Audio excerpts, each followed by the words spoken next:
పల్లి గ్రామ సర్పంచ్ అభ్యర్థిగా పాల్వాయి వెంకటరెడ్డిని కాంగ్రెస్ పార్టీ బలపరిచారు. ఈ మేరకు గ్రామస్తులు ఫుట్బాల్ గుర్తుకే తమ అమూల్యమైన ఓటు వేసి అత్యధిక మెజార్టీతో గెలిపించాలని పాల్వాయి వెంకరెడ్డి కోరారు. గ్రామ అభివృద్ధికి అహర్నిశలు కృషి చేస్తానని తెలియజేశారు.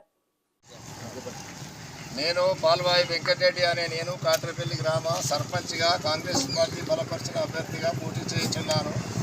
నేను పోటీ చేయటకు గల కారణాలు ఏంటంటే, నేను గత 45 సంవత్సరాల నుంచి మా గ్రామంలో ప్రజల మధ్యన ఉండి ప్రజల సమస్యలు ఏదున్నా చిన్న పెద్ద అన్ని సమస్యలను పరిష్కారం చేసుకుంటూ 4 సర్పంచులు నా ఆధ్వర్యంలో గెలిపించుకొని ఈ గ్రామాన్ని అభివృద్ధి పథంలో నడిపించుటకు మరల నేను సర్పంచ్గా పోటీ చేయటకు నాకు మా కాంగ్రెస్ పార్టీ కార్యకర్తలు నాయకులు మా పార్టీ అధికారంలో ఉన్నది కనుక పెద్దలు మీరు వచ్చి మళ్ళొక 5 ఏళ్ళు మాకు సేవ చేసి మాకు చూపెట్టండి అంటే నా యొక్క శరీరం సహకరిస్తుంది కనుక నేను అన్ని రంగాలలో ఆరితేరిన వాడిని కనుక నాకు ఎలాంటి స్వార్థ బుద్ధి లంచగొండితనము కుట్ర కుతంత్రాలు అటువంటి రాజకీయ నేతను కాదు కనుక అందరూ కూడా నన్ను ఆదర్శిస్తున్నారు.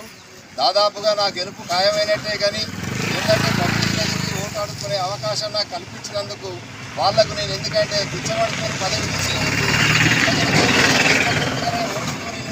ఆ పదవి సాధించుకుందామనే ఉద్దేశంగా నేను నిర్భయంగా నిడారంబరంగా నేను ప్రజాక్షేత్రంలో పనిచేస్తానని ప్రజలకు హామీ ఇచ్చుకుంటూ నేను ఓటు అడుక్కుంటున్నా.